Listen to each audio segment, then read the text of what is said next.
Hi, and welcome to Condemned and Happy podcast, a podcast for people with religious trauma and those who care for them. My name is Kim. I am an ordained pastor in the ELCA, a progressive branch of the Christian religion. This episode is part 2 of Growing Up Trans in Evangelicalism. In this episode, Ash continues his story, talking about his transition, where he found healthcare, and what online communities he found helpful. When did you start to realize that the life you had been told would fulfill you did not? And can you walk me through what that process was like? In 2019, the very end of it, Mhm. I just started antidepressants again because I had tried, I was meditating every day, I was in therapy, I was exercising and working on my health. I was I was the stay-at-home parent, so any of my free time, I was able to work on bettering myself. Yeah. All of that work made it so I was like, okay, Yeah. mentally, Yeah. emotionally, and that you burn out. It's exhausting. Yes, it is. Yeah. And I just, COVID happened at the same time. Yeah. Quarantine happened at the same time of Ray and I just being burnt out. Like I said, because I'm family oriented, making dinner, taking care of the kids was nice, but I also just had such a small window of tolerance for life that I struggled so much. It was the excuse we didn't have to pretend to keep going to church once a month anymore because my parents would come go to our church with us, and we had gotten where we stopped going ourselves, but just went once a month with them Yep. because we just didn't want to say anything yet. We were scared, really scared. And your spiritual journey had taken you elsewhere. Yes, we started going to an Alliance church, Okay. which was better Hmm. and not great. Still a little too strict, but definitely better. Yeah. Yeah, then quarantine hit and it was like, well, nobody's going anywhere. Ray worked from home. I was taking care of the kids. And honestly, that first bit, it was a little, besides being stuck in the house with rambunctious children who did Right. not want to be in the house. Right. Ray and I enjoyed being able to just chat most of the day. Hmm. That's what we did through a lot, is just we talked with each other through all of it, leaving our beliefs, views of the world. Like we just endlessly talked for 3 to 4 years about this stuff, philosophical stuff. And were you guys listening to different podcasts and different resource sources on the internet? Yeah. Did that So help? yeah, Ray's the podcast guy. I'm not really a podcast person. Yep. What started it was he started listening to a podcast called the Bad Christians Podcast. And That's a great name. yeah, and they had this guy on. He was a conditionalist, as far as he believed if you didn't accept Jesus into your heart, you weren't tortured in hell forever. You just burnt up, cease to exist, done. Okay. And I It's remember new to me. going, that's wrong, right? That's not what I was taught. And so I went to go and prove that wrong. I ended up finding that if I read the Bible literally, he was more correct than our view was, Yeah, there's no essentially. in the Bible. There was so much more metaphors alluding to, and I was like, huh, what else have I been told? And Yeah. that's how everything went for me. And I read so much of the Bible, obnoxious amounts of the Bible every single day, to just dig into it and figure out what in the world is true, what is not.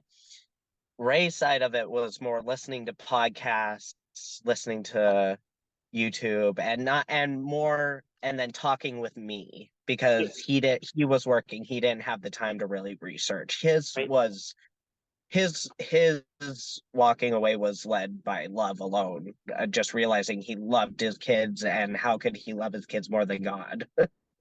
Supposedly. Yeah. So you eventually stopped practicing Christianity because it just wasn't good for your health. Literally. I remember because Ray's always, he's like, this is my language, this is my culture. Yeah. For him, he's like, this is how I know how to talk about the world philosophically. And so it's very important for him to hold on to that. And I love that for him. I couldn't do it. I needed time away. I needed time to not believe in anything for a little bit. I needed time to think for myself. I needed, you know, Yep. Yep. I went through something not even similar, but when I went from reading the Bible more literally and more fundamentalistically, like being influenced by fundamentalists, I had to take time out of reading it. Like devotionally, I couldn't do it anymore. And the only thing I could read through that time was the Psalms. Because you have to learn to hear the Bible in a different voice than angry judge. yes, And that takes time.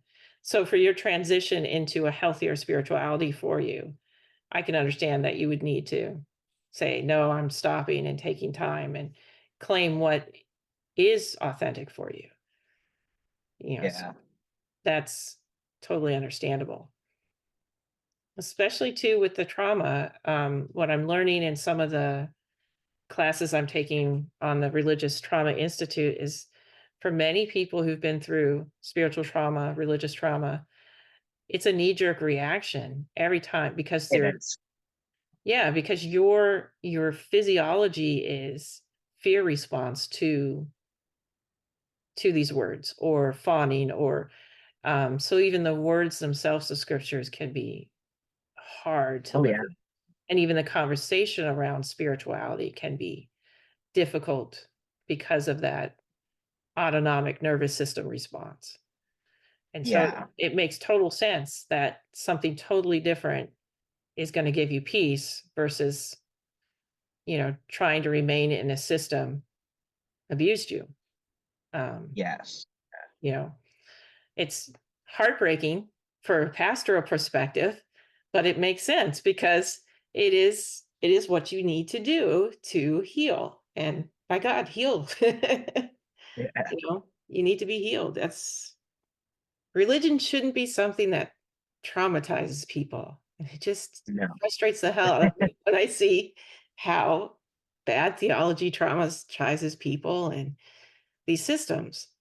Yeah.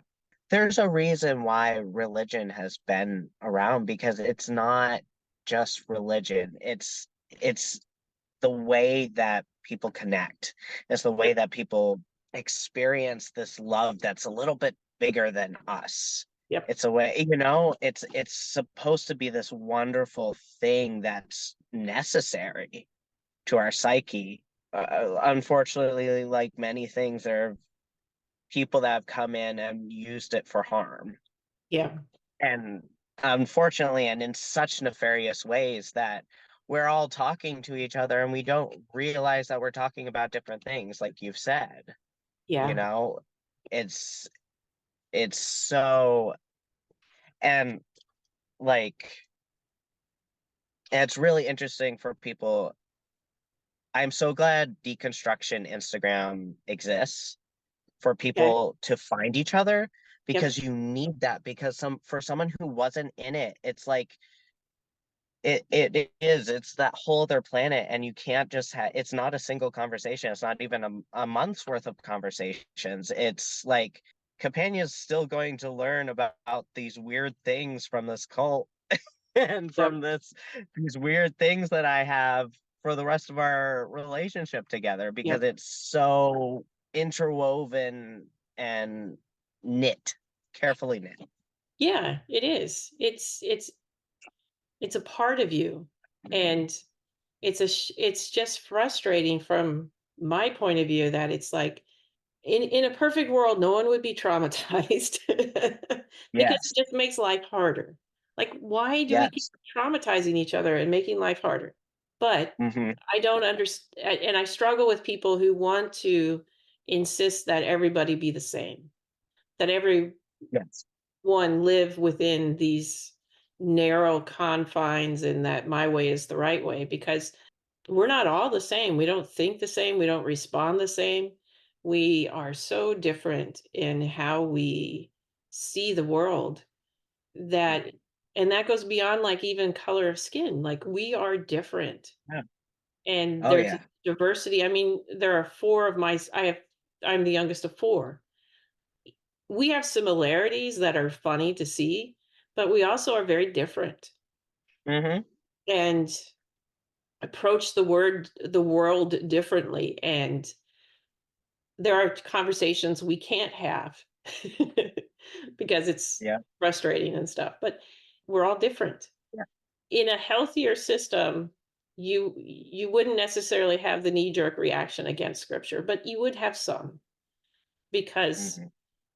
pan religion that need to know everything, that need to be perfect in how you live out your faith, Hmm. is something everybody's, almost not everybody, but a lot of people with like German background struggle with, because that do your best, be perfect kind of Hmm. thing takes time to unlearn, because Hmm. perfectionism burns everybody out. No one can be perfect. Yeah. And that's kind of the point, the theology of the cross was making, is that you can't do this on your own. So Yes. stop trying and Yeah. instead focus on loving others. Like that's the key message. And Hmm. unfortunately, we've twisted it to defining who's loved and who's not. And that causes so much harm. Defining in groups and out groups just causes more harm than just Yeah. saying, just be kind to people, love each other. Because there's a part of Jesus that, now that I've become more cognizant of trauma, where he's kind of like rebelling against the oppression of Rome and teaching people how to find joy in that aspect of life, even if they can't Hmm. throw off the oppressor. Yeah.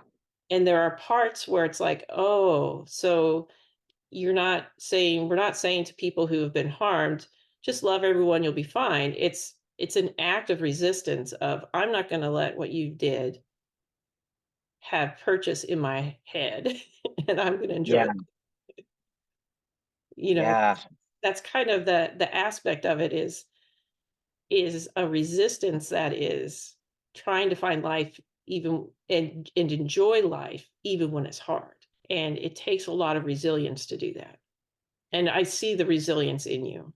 And so kudos. I I appreciate mean, it.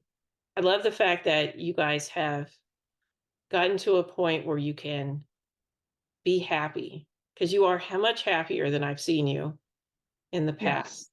And that your life has changed, but the kids are still a good priority, and they're supported and they're fun and they're Hmm. happy, you know, Yeah.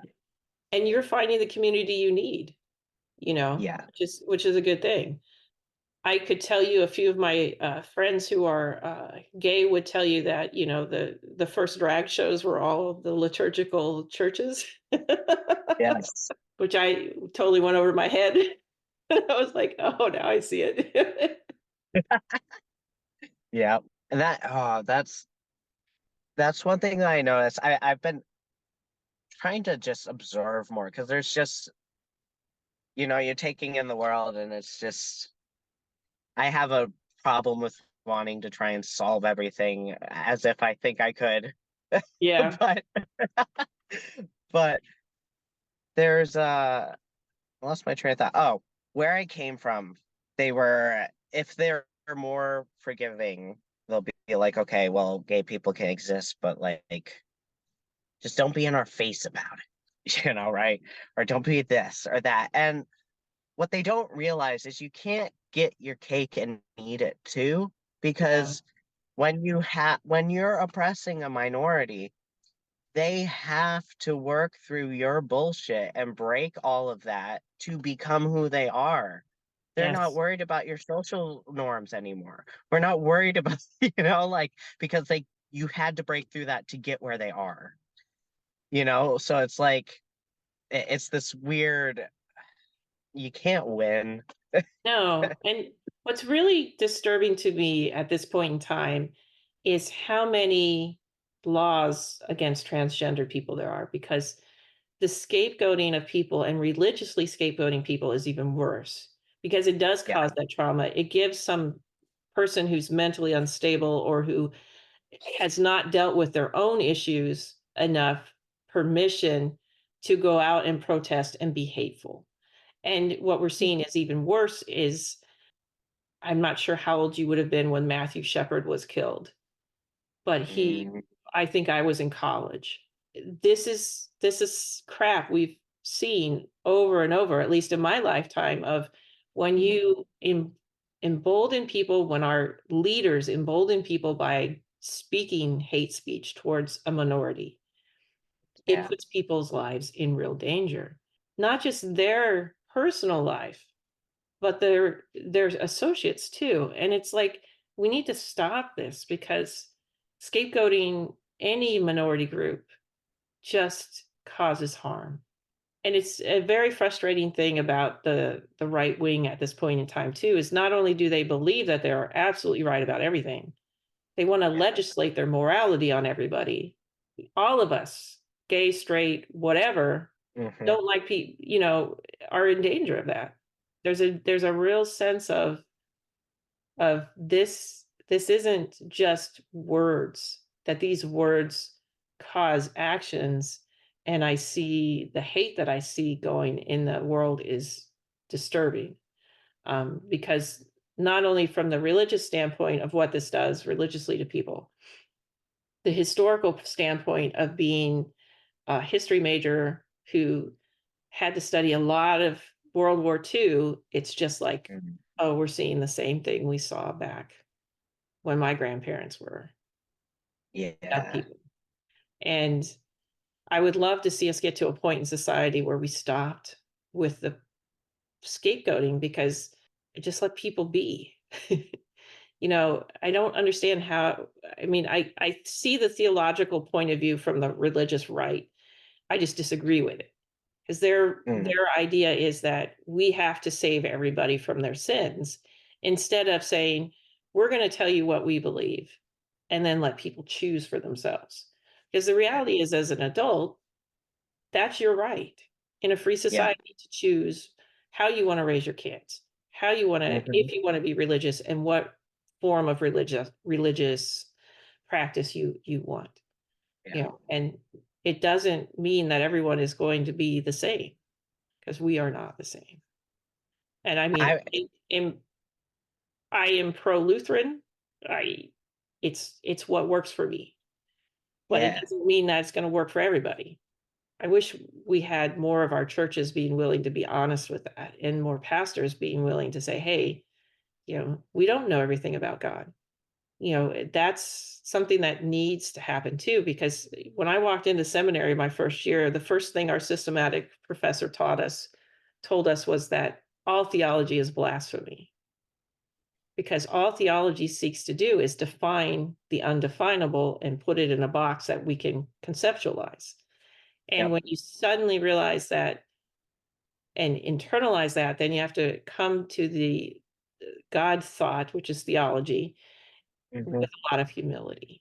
And I don't see that Hmm. happening in some places. In the rise of the Christian right, I said Hmm. certainly don't see that, especially with Christian nationalism, which a whole nother. Well, it's because they they're satisfying their this is broad brushstrokes, so obviously grain of salt, but a lot of the theology, it was given that if you believe this, you had all the answers.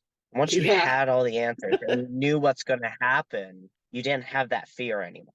Yeah, but And it that's took away that fear that of the fear of the unknown, and it unknown. took away that fear, and it was just a way to spiritually bypass it all. Yeah. And not understand that in the mess of the fear is where God is. Like, that's Yes. the whole point of of Jesus coming in the world and not being born a king, but being born poor.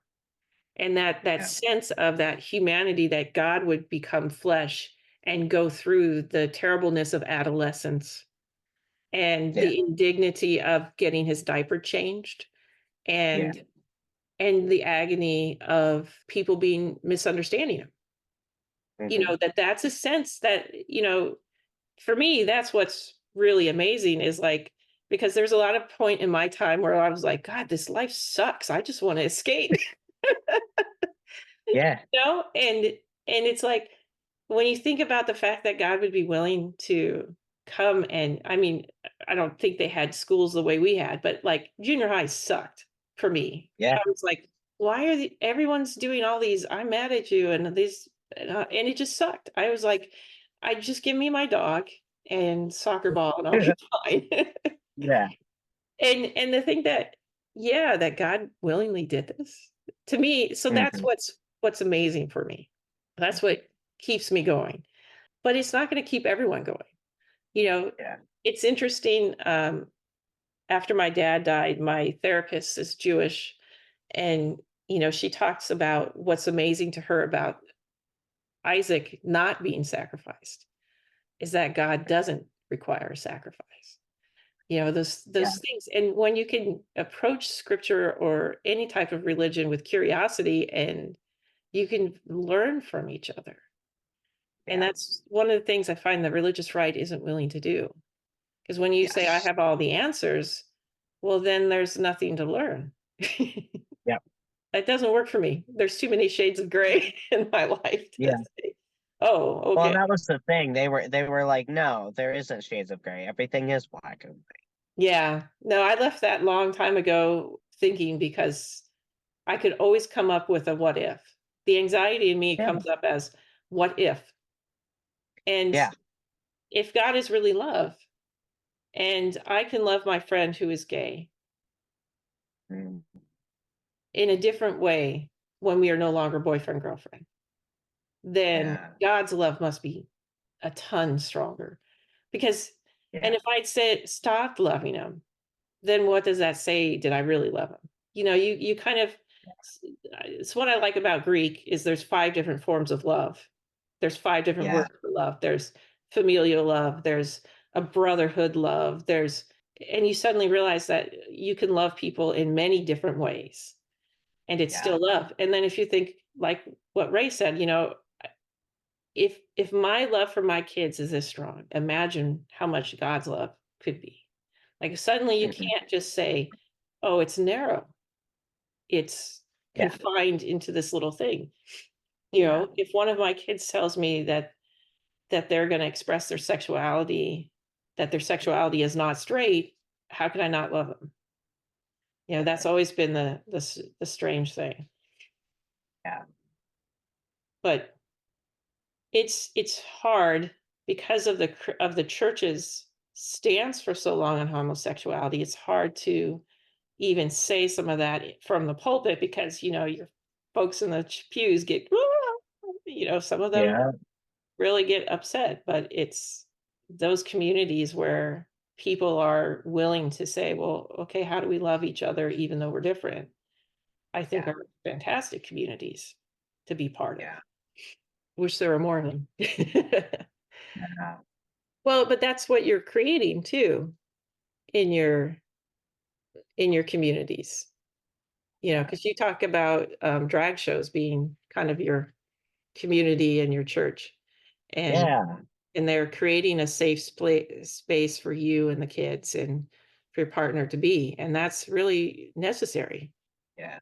You know, it's kind of funny. It's like, well, that's what the church should have been. Yeah. Sorry, we just mess it up a lot. What helped you realize or give words to your experience as transgender and your transition? How did that come about? A wonderfully ironic, and I think probably placed perfectly, was my mom's high school best friend. The wonderful thing of Facebook came about, so my mom got to reconnect virtually with Right. her high school best friend. She had a daughter that was a couple years younger than me. as she got older and went to high school, that at first she came out as a lesbian, Mhm. and that was already like, woo. Yeah. And then came out as Caden with he, him pronouns. And I got to see that medical transition happen and see how effective hormones actually are, because all you're given is those stupid comics, right? Where it's like the fuzziest grizzly man in a dress, and like just these ridiculous stereotypical things is what they feed you as to what transgender looks like. Mhm. So it was just really cool to actually see an actual transgender person, what the transition looked like, how much the body changes just from a simple little bit of hormone. Like Yeah. like when I tell you I like my dose is point four milliliters of testosterone, and that's like what all of this, like it's such a potent thing. It's incredible to me. Um You got the beard the going. relation Yeah. You're looking more masculine than yeah. before, you know? I got to see that, and that was my first like, here's a transgender person and what that journey looks like. And then non-binary started to come out around that Mhm. time. Like just that term was finally hopping off of Tumblr and coming into the Right. world. So just having that conversation about gender started coming into our church in a negative way, but Naturally. it was Yeah. there. So that's how I kind of started getting that exposure. And then I'm curious. So I started watching documentaries. I started Mhm. researching. I was like, what's the science here? So yeah, that was my exposure really, but I did not have any as a younger person. Right. I Yeah. never even heard of drag until I saw Miss Congeniality 2 as a teenager. Like I had no idea. I came out as non-binary first, Yeah. because that's what would allow my relationship to continue, but for me to still start to accept myself Mhm. and figure out what I was, Yeah. as I got out of being dissociated and being present. And I remember there were a couple of times where I'd have, am I going to be a trans man at the end of this? Is that where this is heading? And I kind of carefully bring that up, and it was clear that that would be the end of the relationship. Obviously, I tried to avoid that as best I could until Yeah. I couldn't. What advice would you give to people who grew up like you and are seeking to accept who they are, if that is not completely heterosexual? And are there any resources online that were particularly helpful that you would point people to? So I want to say something about deconstructing faith. Mm. Every person who does academic religious study deconstructs their faith, because Yes. that's a huge part of academic study, is looking at everything and Yeah. questioning it. So for us as pastors, we have to go through that. And I like that was part of the issue with where we came from, because like they called themselves pastors just like you, but they were not required to do any of that. There was no standard. They just maybe took some courses and were ordained by other like-minded pastors. Yeah. Like, No, like having a religion degree from undergraduate and going to seminary, there was a lot of deconstruction. So much so yeah. that my first year of seminary was really boring in a lot of ways, because I'd already gone through the deconstruction, and my classmates who hadn't been in the religion sector were suddenly going through it. And and in my 20s I was impatient. Yeah. I'm like, I'm paying money for this. Come on, move. I'm glad there are resources available for people who are doing that, because for a while it was just done in academia. And, Yeah. we had to come up on our own on how you reconstruct your faith if you decide to reconstruct a faith. What other sources were you thinking that was helpful? For the deconstruction side of it, Mhm. definitely Instagram, hashtag deconstruction, hashtag ex Christian, hashtag, and you'll find a million profiles of wonderful people who happened to be going through all this during quarantine too, and Okay. built these pages and built communities. It was all just kind of happening at the same time.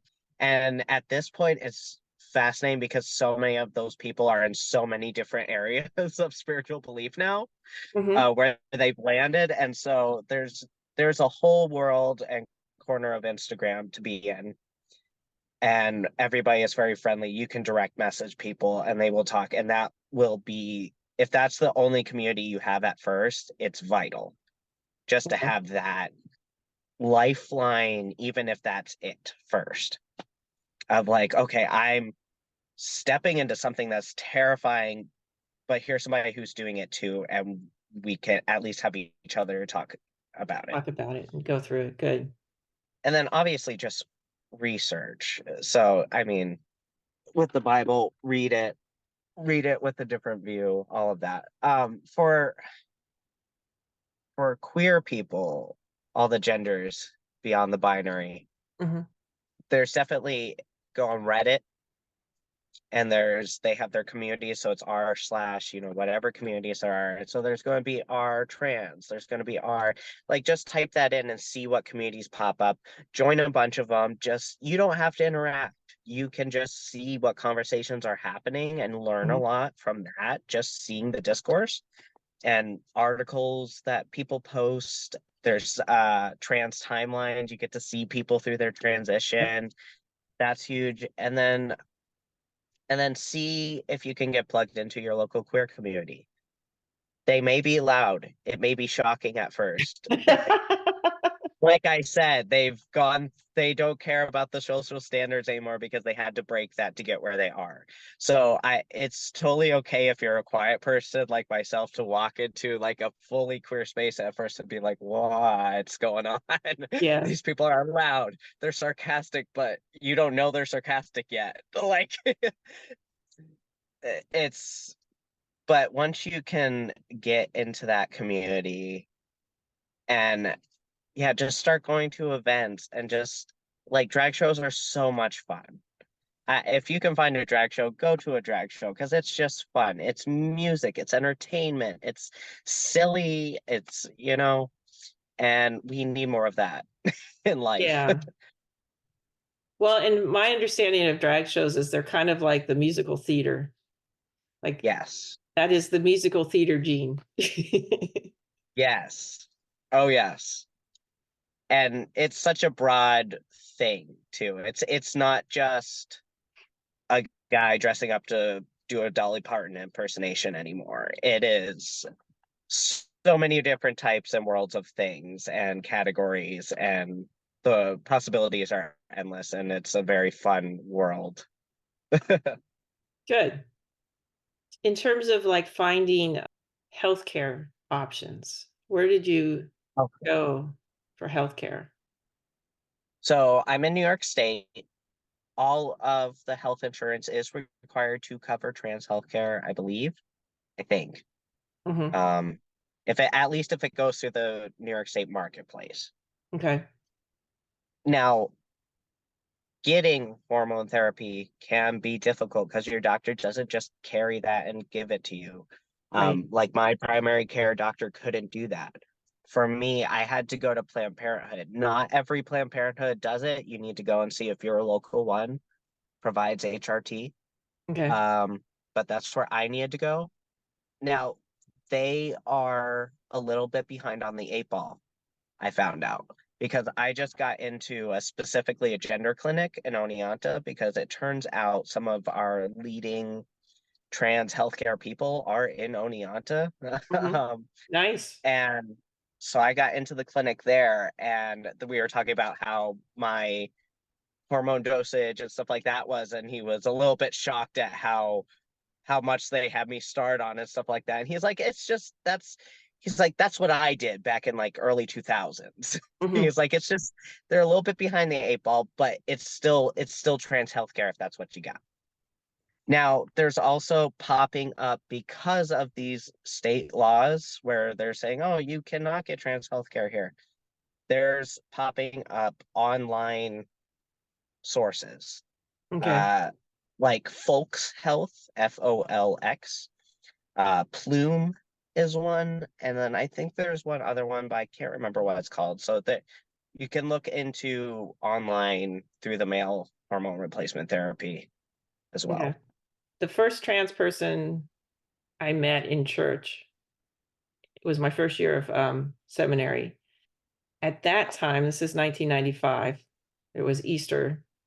He was, sorry, had, for her transition, she had to act as a woman for 2 years and Mm. use woman bathrooms. And actually, that's where I met her. Well, no, I saw her in the service because she was upset about something, and then ran into her in the bathroom. And then I had to ask someone because I was like, "What's going on?" Because I was very new into this, and at that time, there were a lot of medical hoops. 2 years of living as the opposite and going Yeah, through that. Is that still as much hurdles, or has the care gotten easier since then? it's going to be individual, state to state, Okay. insurance to insurance. It's all highly individual. For me personally, I was able to start HRT as soon as I wanted to. Okay. Being an adult, as soon as I knew that they're not making you prove that you're trans anymore in that way. They Okay. are believing patients when they say it. At least where I for surgery though, I needed a letter from therapist, letter from my primary doctor, and the surgeon was like, "You've been living as Asher as a male for a year." Yes, okay.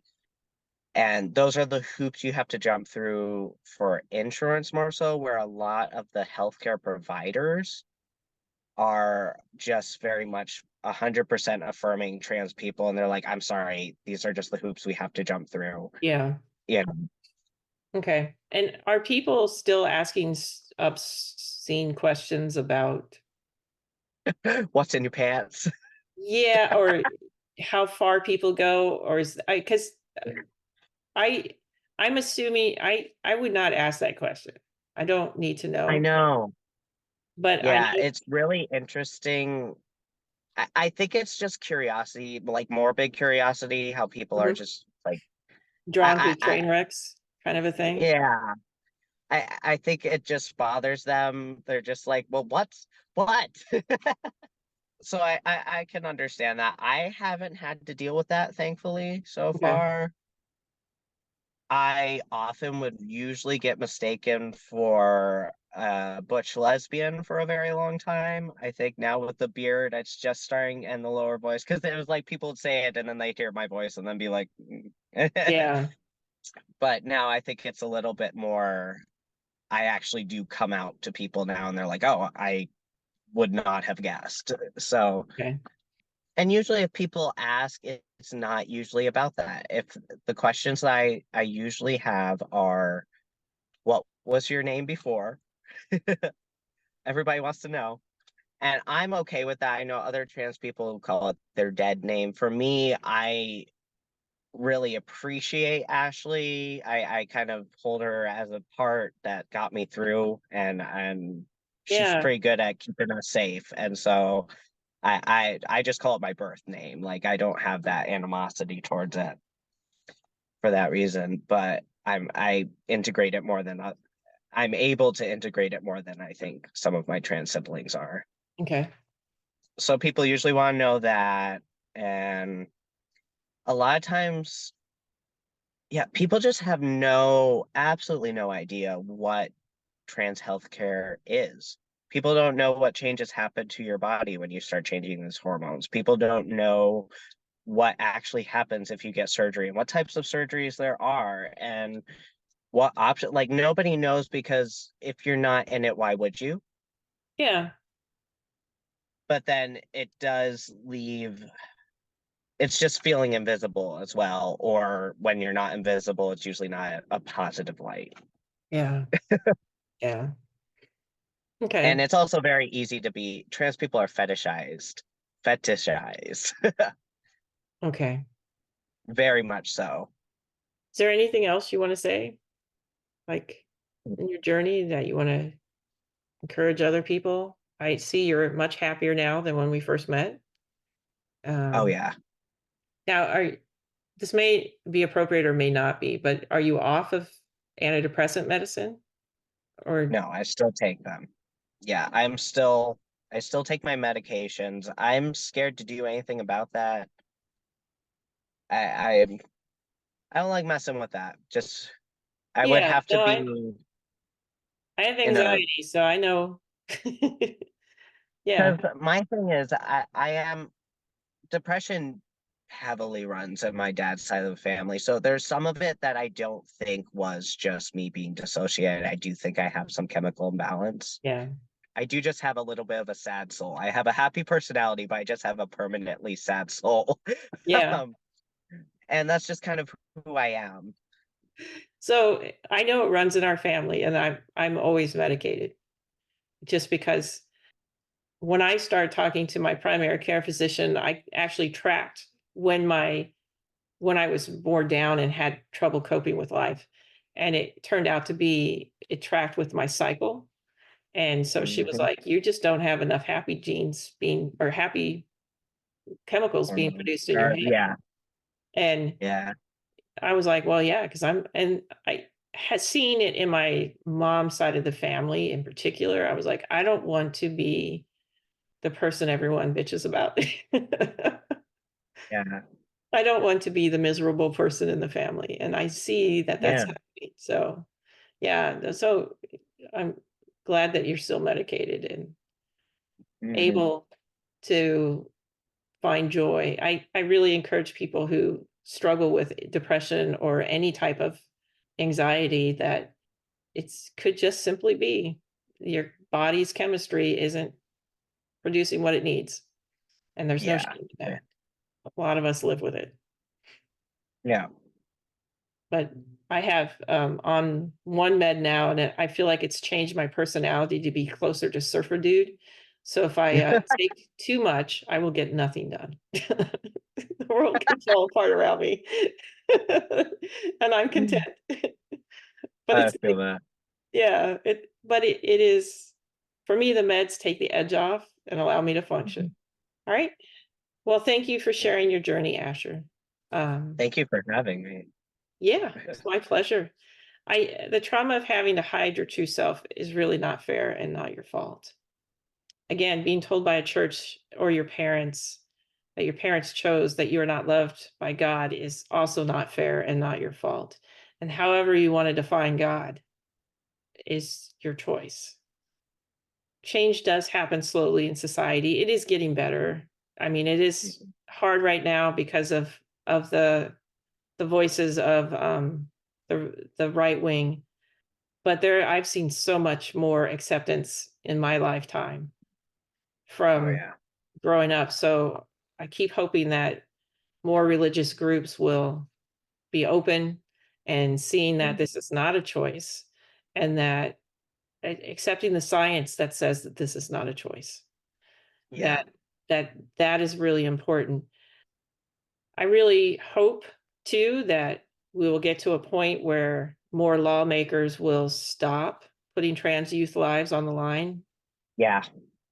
It is hard going through adolescence, whether you're straight or gendered differently or homosexual or whatever.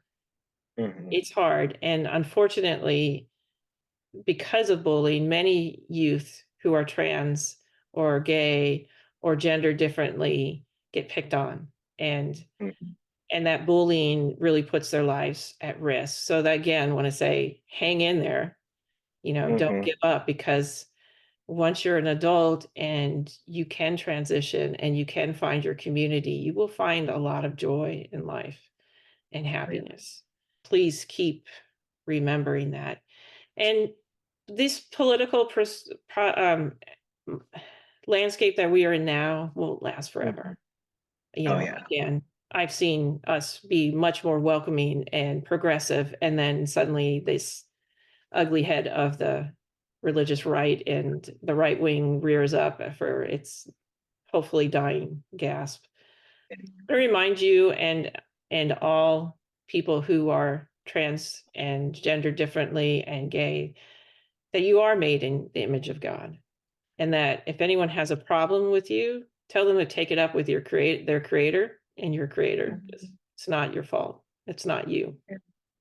The Native Americans had a much better understanding of gendered and two-spirit people. And unfortunately, Christianity really crushed a lot of that, which I wish we had learned from them instead of try to harm others. Yeah. Thank you again. And hopefully we'll talk again. Yes. All right. I look forward to it. All right. Take care. Thank you for listening to this conversation with Asher. There are indeed some forms of Christian faith that are welcoming of trans and LGBTQIA plus individuals.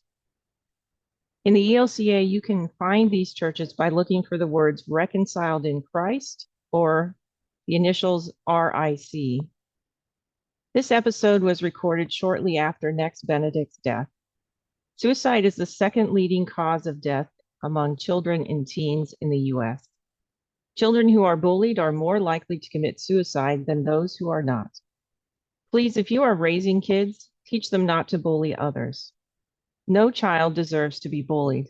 No parent should fear for their kid's safety at school. If you would like more information about this podcast, you can email me at condemnedhappy@gmail.com. That's CONDEMNEDHAPPY@gmail.com. Please check out our blogs at WordPress or blogspot.com under Condemned Happy, or you can like us on Facebook, Threads, or Instagram. You can find all of our social media accounts under the handle Condemned Happy. Thanks.